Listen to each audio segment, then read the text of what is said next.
उस मुंह से जो जायद निकल गया, रुसवाइयों को छोड़ के शोहरत चली गई। अल्लाह। अस्सलामु अलैकुम वरहमतुल्लाह। अस्सलामु अलैकुम वरहमतुल्लाहि वबरकातुहू। दोस्तों, उम्मीद है कि आप सब बखैर होंगे। चलिए आज का वीडियो शुरू करने से पहले आपसे छोटी सी दरखास्त है कि आप चैनल को ज़रूर सब्सक्राइब करें, लाइक और शेयर करें। चलिए आपका वक्त ज़ाय करने से पहले बेहतर है कि वीडियो शुरू किया जाए। अल्लाह वबरकातुहू। एक एक गुजारिश मेरी आप सबसे है, ये जो कुर्सी वाले मेरे भाई है ना, उनसे भी है, आप लोग बैठ जाएं, ये लगा दिया, बैठ जाएं। आप लोग भी ज़रा सामने अगर आ जाते तो बहुत अच्छा होता, चाहे कुर्सी लेके ही सही, लेकिन कुर्सी पे वही बैठेंगे जिनके टुखनों में, जिनके घुटनों में, जिनके कमर में किसी तरह की कोई तकलीफ हो, वही बैठेंगे। हाँ, अगर कोई गैर मुस्लिम आया होगा वो एक अलग मसला है, वो मेरे भाई हैं। बाकी नौजवान छोकरा सब अगर बैठा होगा तो उनसे गुजारिश है कि आप आगे आ जाएं। आप सामने आते हैं, खूबसूरत लगते हैं, मैं आपको देख पाऊँ, आप मुझे देख पाएँ, चेहरे की जियारत भी होती रहे और ईमान में कड़न भी लगता रहे। और ये जो पीछे ये बांग्लादेश वाले मेरे साथी हैं, उनसे गुजारिश है कि आ जाएं, आप भी हिंदुस्तान आ जाए भाई, हरकत में बरकत है, आप भी अकड़ में पकड़। आप भी हिंदुस्तान का हिस्सा बन जाए, मिलजुल के बैठे इंशाल्लाह। बहुत देर तक आज का प्रोग्राम नहीं चलना है, लेकिन ये कि जितने देर तक ये प्रोग्राम चलेगा दे दीजिए, जितना कुछ था सब दे दीजिएगा। इसमें हम वो मुकर्रिर हैं कि इसको भी खोलिए, ये बक्सवा आवाज नहीं है। मेरी गुजारिश आप सबसे है कि ज़रा सा दिल जमाई के साथ तशरीफ़ रखें इंशाअल्लाह। मुझे उम्मीद अल्लाह की ज़ात से कि आपको बड़ा लुत्फ़ आएगा और अल्लाह ताला मेरे ज़हन दिमाग में भी ऐसी ऐसी बात डालेगा कि इंशाअल्लाह हमारे लिए भी कारगर साबित होगी वो बातें और आपके लिए भी कारगर साबित होगी वो बातें। ये चौकीदार मेरा नौजवान, ए मेरा भाई, ए चौकीदार लाठी खन रखे थे, बाप रे बाप, लो जे आज है पुलिस वर्दी लगे लीजिए। हाँ, नहीं नहीं, अब लाठी वाठी जरूरत नहीं है बेटा, तक मोहब्बत से जो काम है जावे वो काम लाठी से नहीं हो सको, इसलिए इस बात का खास ख्याल रखना है। चेयरमैन हजरात जिनको लाठी लेके बिल्ला वाली जिम्मेदारी दी गई है, आप रास्ते से बिल्ली भगाएं मगर आदमियों को न भगाएं, उनको मोहब्बत के साथ जलसागाह की दावत दें ताकि वो जलसागाह के अंदर कुछ दीनो ईमान और यकीन की बातें सुनकर अपनी जिंदगियों में इनकलाब लाने की कोशिश करें। एक गुजारिश मैंने बांग्लादेशी भाइयों के लिए की थी, वहाँ वाले अगर मेरी आवाज़ सुन पा रहे हैं तो आप भी जलसेगाह का हिस्सा बन जाएं। और ये बाएं हाथ वाले आपसे गुजारिश है कि आप भी ज़रा सा इधर को आ जाते तो बड़ा अच्छा होता, सामने बैठे हुए लोगों से बात करने का लुत्फ़ ही और मज़ा ही कुछ और आता है। अल्हम्दुलिल्लाहि रब्बिल आलमीन वस्सलातु वस्सलामु अला सय्यिदिल मुरसलीन व अला आलिहि व अस्हाबिहि ताहिरीन, अम्मा बाद। क़ाल अल्लाहु तबारक व तआला फ़िल क़ुरानिल मजीद वल फ़ुरक़ानिल हमीद। अऊज़ु बिल्लाहि मिनश शैतानिर रजीम। बिस्मिल्लाहिर रहमानिर रहीम। या अय्युहल्लज़ीना आमनू कुतिबा अलैकुमुस सियाम कमा कुतिबा अलल लज़ीना मिन क़ब्लिकुम लअल्लकुम तत्तक़ून। वक़ाल अल्लाहु तबारक व तआला शहरु रमज़ान अल्लज़ी उन्ज़िल फ़ीहिल क़ुरआन हुदल लिन्नासि व बय्यिनातिम मिनल हुदा वल फ़ुरक़ान। वक़ाल अल्लाहु तबारक व तआला कुन्तुम खैरा उम्मह उख़रिजत लिन्नास तअमुरूना बिल मारूफ़ व तनहौना अनिल मुनकर। वक़ाल अन्नबिय्यु सल्लल्लाहु अलैहि वसल्लम अस्सौमु ली व अना उज्ज़ा बिही इला मक़ामिन आख़र व अना अज्ज़ी बिही औ कमा क़ाल अलैहि सलातु वस्सलाम। बुज़ुर्गों, कलमा गो भाइयों, कौम के गयूर नौजवानों, अल्लाह तबारक व ताला का बड़ा एहसान कि अल्लाह तबारक व ताला ने हमें ईमान वाले घर में पैदा फरमाया और हम पर बड़ा करम फरमाया, शुक्र फरमाया कि अल्लाह तबारक व ताला ने दुखियों के आका, गरीबों के मसीहा, आमिना के दुर्रे यतीम, अब्दुल्ला के नूरे नज़र, वजह कायनात, तख्लीक़ कायनात, सय्याह लामका, मतलूब कायनात, मकसूद कायनात, महबूब कायनात हज़रत मोहम्मद मुस्तफ़ा, पूरा मजमा कहें सल्लल्लाहु अलैहि वसल्लम की उम्मत में पैदा फरमाया। इससे कबल कि मैं अपनी बात को आगे बढ़ाऊं, एक छोटी सी गुजारिश मैं आगे से पीछे तक, दाएं से बाएं तक करना चाहता हूं। वो ये कि एक बार आप अपने सरों को ढांप लें, जिनके पास टोपी हो वो टोपी लगा लें, टोपी लेके नहीं आए तो कम से कम चादर से, रुमाल से ही सही अपने सरों को ज़रूर ढांप लें। और किसी के कान में अगर ईयरफोन है या इसी तरह से ब्लूटूथ है, मैं उनसे हाथ जोड़ के कहता हूँ अपने कानों से ब्लूटूथ और ईयरफोन को निकाल लें।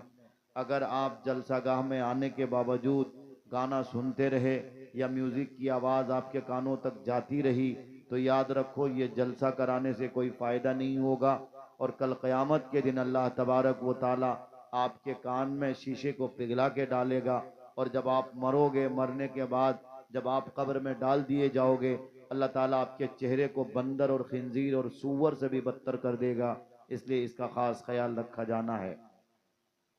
एक बार पूरा मजमा हुसूल बरकत के लिए, ईमान में करंट पैदा करने के लिए, अपनी आखिरत संवारने के लिए, अपने नामे आमाल को बढ़ाने के लिए दरूद पाक का हदिया निछावर करें।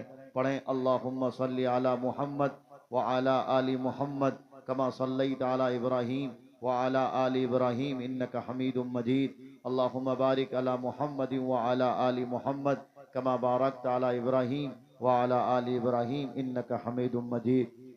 ये महीना शाबानुल मुअज़्ज़म का महीना चल रहा, और इसके बाद जो आने वाला महीना है वो महीना रमज़ानुल मुबारक का महीना है। हम सबको मालूम कि शाबान के 15वीं शब, जिसे हर कोई शबे बरत के नाम से जानता, शबे बरत का मतलब आम तौर पे लोगों को पता भी नहीं। शबे बरत का मतलब ये कि ये छुटकारे की रात है, ये निजात दिलाने की रात है।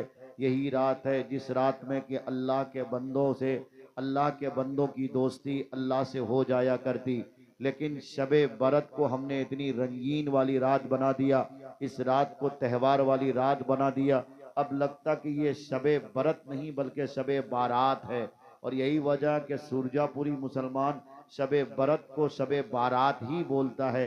यानी लगता ये कि जिस तरह बारात वाली रात में दुल्हन और दूल्हा को सजाने के लिए लाइटें लगाई जाती, कुमकुमे लगाए जाते, घर को नोपा पोछा जाता है, सफाई सुथरा का ख्याल रखा जाता, किस्म किस्म के खाने पकाए जाते, हलवा रोटी बनाया जाता, वैसे ही लोगों ने इस रात को मजाक बना के रख दिया। आपके यहाँ पता नहीं हलवा रोटी पकता कि नहीं पकता, तुम सारी देर पको, मुख बता तुमरे पहले। अच्छा तुमरो हलवा रोटी खाईस, कम खाईस, यानी आस पास में खाता होगा। देखो हलवा रोटी खाना कोई गलत नहीं है, हलवा रोटी खाइए, शौक से खाइए, लेकिन मसला ये कि इसी रात में खास करके हलवा रोटी खाना ये बहुत बड़ा मसला है।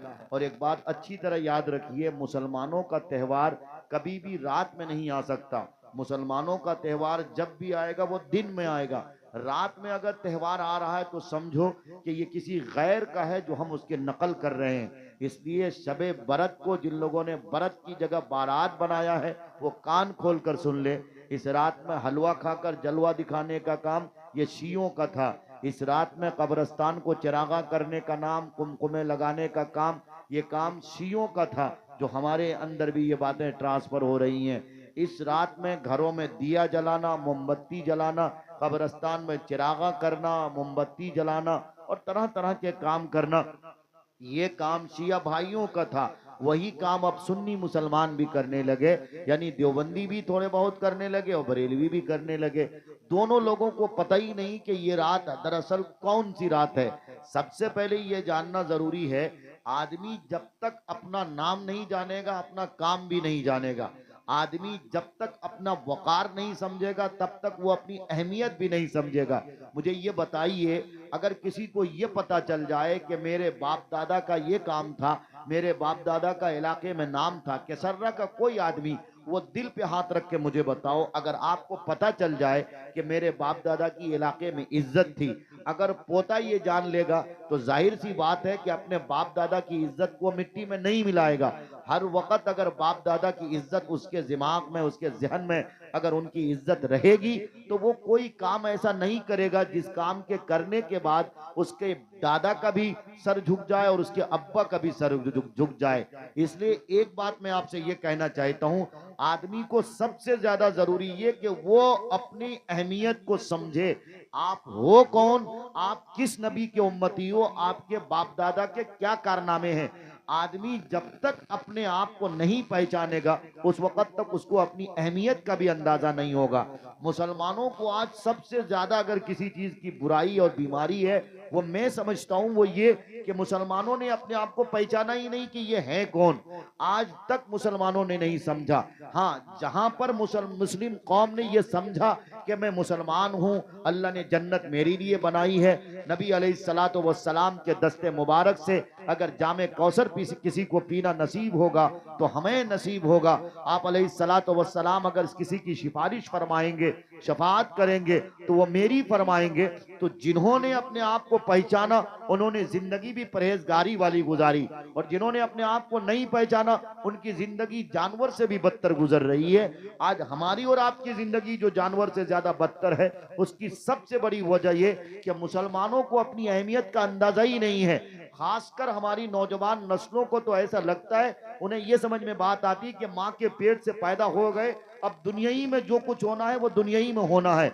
इसलिए दुनिया की सारी खूबसूरती और दुनिया के सारे हंसी मनाजिर वो अपने निगाहों में कैद करता है, अपने दिल को वो दुनिया की मोहब्बत से आबाद करता है, अपने दिमाग को छोकरियों की बात की मेमोरी कार्ड से फुल करता है। यही वजह है कि न उन्हें अल्लाह से मोहब्बत हो पाती, न उन्हें इस्लाम से मोहब्बत हो पाती, न उनको कुरान करीम के अहकामात समझ आते, न उन्हें आप अलैहिस्सलातु वस्सलाम के इरशादात और फरमुदात समझ में आते।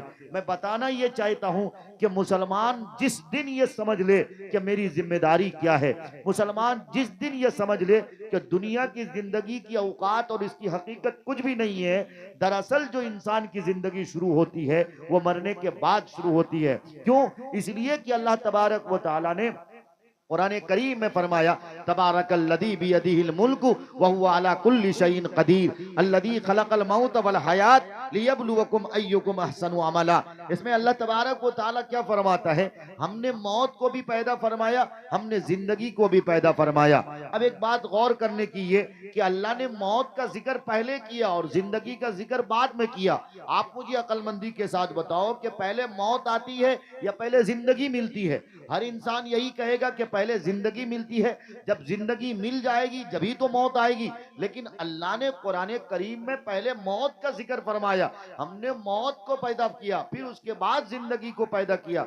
मतलब साफ है कि मौत असल है और जिंदगी उसकी नकल है, यानी जिंदगी की कोई हकीकत नहीं। इस जिंदगी के बारे में आप अलैहिस्सलातु वस्सलाम ने जानते हैं क्या फरमाया? जिंदगी की मिसाल इतनी समझो कि ये पानी का बुलबुला है, कब खत्म हो जाए किसी को कुछ पता नहीं। जिंदगी की मिसाल कायनात के सरदार ने किस तरह से दी जानते हैं आप अलैहिस्सलाम ने फरमाया, ये जिंदगी समझो मच्छर का पर है, कब टूट जाए किसी को पता नहीं। जिंदगी की मिसाल आप अलैहिस्सलाम ने कैसी दी जानते हैं आप अलैहिस्सलाम ने फरमाया, समझो कि ये मच्छर का पर है, मकड़ी का जाला है, कब टूट जाए किसी को कोई खबर नहीं। यही वजह है कि मौत से आज तक किसी को इख्तलाफ नहीं हुआ। इख्तलाफ हुआ है तो इख्तलाफ हुआ भी है तो दीन के बारे में हुआ, शरीयत के बारे में हुआ, मसलो मसाइल के बारे में हुआ, ईमान व अकायद में इख्तलाफ हुआ। लेकिन अगर कोई मसला ऐसा है जिसमें किसी का कोई इख्तलाफ नहीं तो वो सिर्फ और सिर्फ मौत है। मौत को हर एक ने समझा कि मौत आके रहेगी। मौत एक ऐसा अटल फैसला है जो हर फर्दे बशर को उससे सामना करना है, और किसी को यह भी नहीं पता कि मेरी मौत उम्र के किस पड़ाव पे आएगी। कोई नौजवान कुछ मुझे ये कह सकता कि अभी मेरी उम्र तो 18 साल है, 20 साल है, 22 साल है, 24 साल है, अभी तो मैं बहुत बड़ा एक्टर हूं, अभी तो मेरे चेहरे पे बहुत ज्यादा खूबसूरती है, अभी मेरे बाजुओं के ताकत है, अभी मेरे घुटनों में ताकत है, लिहाजा मुझे मौत नहीं आएगी। कोई माई का लाल नहीं बता सकता। मैं आपके सामने तकरीर कर रहा हूं, मैं अभी घर को जाऊंगा, रास्ते में मेरे साथ क्या हादसा आ जाएगा, मेरे साथ क्या पेश आ जाएगा, पल भर की किसी इंसान को खबर नहीं होती है। इसलिए कुरान करीम में अल्लाह तबारक व तआला ने क्या फरमाया? अल्लाह तबारक व तआला ने फरमाया, इदा जाअ अजलुहुम ला यस्तखिरून साआ वला यस्तक़दिमून। कान खोलकर सुन लो कि मौत एक ऐसी हकीकत है जो हर फर्द बशर को आके रहती है, और मौत अपने वक्त मुकर्ररा पे आके रहती है। मौत न एक सेकंड पीछे आती और मौत न एक सेकंड आगे आती है। यानी मौत की जो मियाद है, मौत का जो वक्त मुकर्ररा है, अपने वक्त मुकर्ररा पे ही मौत आया करती है। इसलिए अब इसमें किसी तरह का कोई भेदभाव नहीं, अब इसमें कोई तफरीक की गुंजाइश नहीं रह जाती, अब इसमें इसमें कोई कीलो काल की भी गुंजाइश नहीं रह जाती।